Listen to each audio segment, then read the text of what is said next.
Hezký den, já vás vítám u dalšího rozhovoru. Dneska jsem si pozvala paní Olejníkovou. Dobrý den. Dobrý den.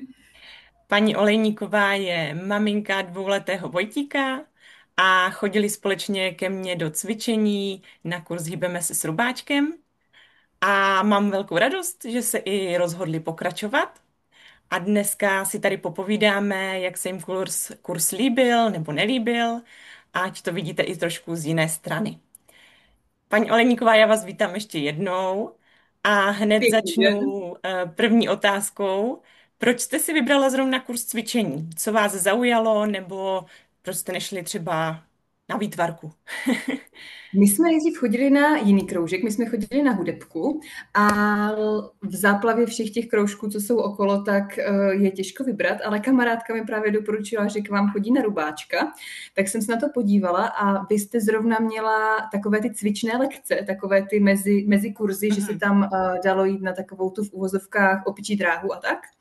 A mě hrozně zaujalo, jak jste to pěkně prezentovala a že tam jako posilujete střed těla u těch dětí, což dneska V7 velký strašák, syn to taky dělal, takže jsem právě chtěla se nějak zaměřit na tady toto. A ten předcházející kroužek už ho nebavil, nebylo to moc dynamické a tak právě jsem si říkala, že by bylo dobré zkusit něco jiného. Plavání zase taky úplně není jeho srdcovka, takže jsme naštěstí dostali doporučení na vás a zrovna se otvíral kurz, tak jsme si to potom zkusili. Super, tak to byl takový vylučovací metoda. Ne, to určitě ne, to spíš bylo na základě toho doporučení a Mhm. potom, že jsme si zkusili tu ukázkovou lekci, respektive Mhm. takovou tu hrací lekci a moc se mi to líbilo, úplně mě to nadchlo. A hlavně ten váš přístup a jak moc se mi líbí, jak uznáváte individualitu těch dětí a umíte s tím pracovat, protože to rozhodně není pravidlem. Mám pocit, že plno těch lektorů to dělá samozřejmě nejlépe, jak může, ale různě ty živější děti, respektive úplně normální děti, které se hýbou, tak ledas kdy narušují ten program, ale vy prostě umíte perfektně pracovat s dětmi, co spolupracují trochu míň, co nemají úplně svůj den a to mi přijde hrozně osvobozující i pro mě jako pro matku, že mě to tam nemusí stresovat, že nejdeme hned na značky. Jo, tak to jsem ráda, že to tak vnímáte, to je vlastně i cíl. Tak jsem ráda, že to funguje, je to fajn. Tak další otázka, co se vám teda líbilo? Vy už jste řekla, že ten individuální přístup a je tam ještě něco, co třeba, nebo co jste se i naučili s Vojtíkem, nebo jestli vy jste se dozvěděla něco nového. Líbí se mi toho spousta, já jsem úplně nadšená z toho kurzu. Když to vezmu úplně obecně, tak se mi moc líbí, že každá ta lekce má jiné téma a já bych nevěřila, že je možné vymyslet tolik témat. A po každé jsou nějaké jiné pomůcky a je to prostě po každé úplně jiné a ty děti to baví. A líbí se mi, že tam jsou celkem malé ty skupinky, a my jsme chodili do pokladu, tak tam je úplně nádherné to prostředí, to prostě je jako Mhm. zážitek, ten poklad jen tak, to je moc pěkné.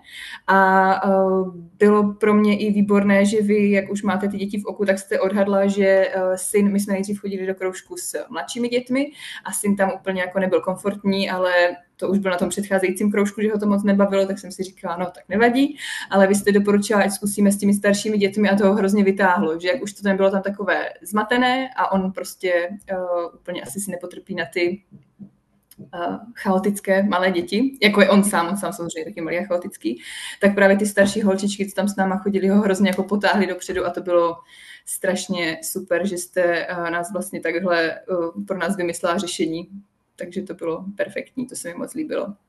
Super. No a ještě, co mi přijde úplně perfektní, tak syn, protože jsem taková ta uvědomělá matka, tak jsem řešila ten VSET a i jsme byli u dětské fyzioterapeutky a ta vlastně mi ukázala nějaké cviky, které bych se synem měla dělat. Jenže sama potom vlastně mi na konci toho sezení řekla, že v podstatě tady v tom věku a s tady tím temperamentem jako si na úplně nepřinutím, nějak ho jako nenamotivuju ty cviky dělat, takže to byl takový trochu bludný kruh. A vy právě ty děti umíte namotivovat a opravdu tam jsou ty cviky na posílení toho středu těla a všechno ostatní a bylo vidět vlastně během těch pouhých 10 lekcí, jaký měl syn progres.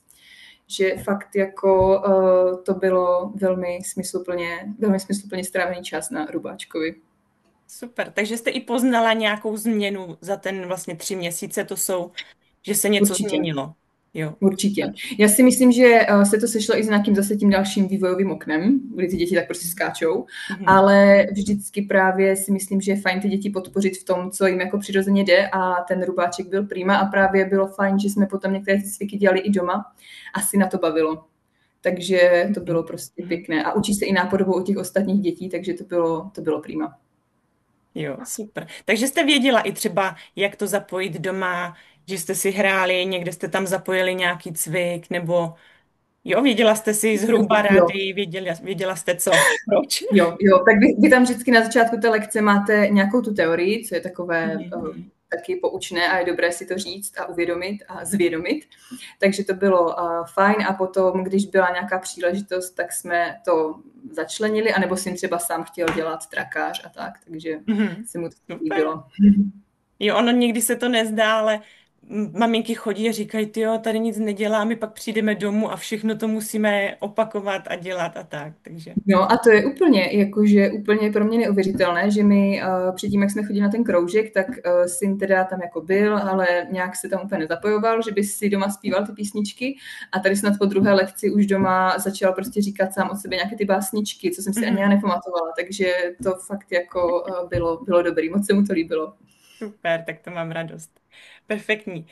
Uh, ještě tu mám jednu otázku. Jestli vás něco překvapilo, ať už milé nebo nemilé, něco, co jste nečekala, co vás zaskočilo, nebo třeba i jestli jste se necítila v nějaké situaci jako dobře, něco. Ne, to, já právě věřím, že už z těch mých předcházejících odpovědí vyplývá, že jsme se tam cítili moc dobře, protože syn se tam cítil dobře a já jsem se cítila dobře, že tam nikomu nevadí, když třeba zrovna nespolupracuje a když tam prostě dělá něco, co potřebuje zrovna dělat a bylo hrozně osvobozující, že jsem ho nemusela do ničeho tlačit, protože vy jste na nás netlačila, protože jsme tam prostě nekazili tu hodinu, takže to bylo strašně osvobozující.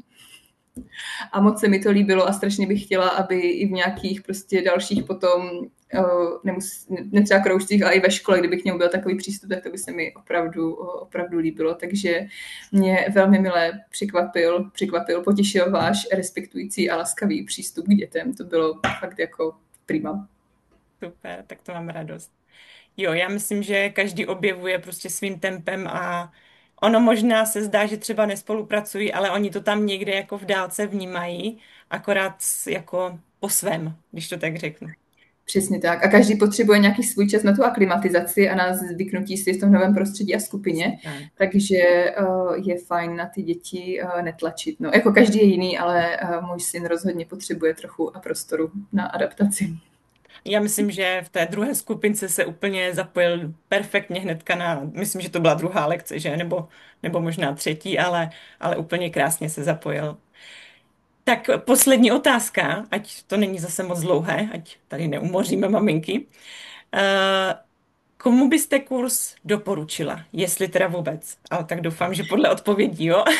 Tak pro koho myslíte, že tak je? Úplně všem ho doporučuju, protože jednak teda krom toho, že to je pohybový kroužek, jakože tam dělají různé cviky, tak potom je tam vlastně i část zaměřená na tu jemnou motoriku a to ty děti strašně baví a vy vlastně máte na každou tu lekci jiné pomůcky, že tam jednou sbírají peníze do pokladu, potom tam sbírají kuličky, potom se tam hrajou na broučky a prostě ty děti to baví a je to strašně fajn.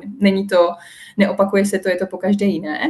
A myslím si, že většina maminek dneska v dnešní době, co se bavím, tak každá řeší nějakou diastázu, V-set, to, že ty děti se trochu hrbí, už tady ty malé děti, že mají špatné postavení noh a prostě tady ten váš rubáček byl prima, protože to bylo zaměřené na celé tělo, ty lekce byly každá jiná, je tam od vás laskavý přístup, ty skupinky byly malé, takže já bych to doporučila úplně všem a už jsem to říkala, než jsme to tady začali spolu nahrávat, že teď jsem jela v autobuse a bavila jsem se s nějakou paní a doporučovala jsem jí tedy rubáčka a už i pár mojich kamarádek chodí zase i k vám do rubáčka, takže já to doporučuji úplně všude, protože je to za mě úplně nejlepší kroužek, kam jsme mohli chodit. Tak moc děkuju takhle za doporučení i za dnešní rozhovor. Jsem moc ráda, že jste si našla chvilku a ať si užijete ještě léto, zbytek léta a budu se na vás teda těšit od září na vás i na Vojtíka. My Děkuji. se taky moc těšíme. Mějte se hezky, nashledanou. Vy taky se mějte hezky, nashledanou.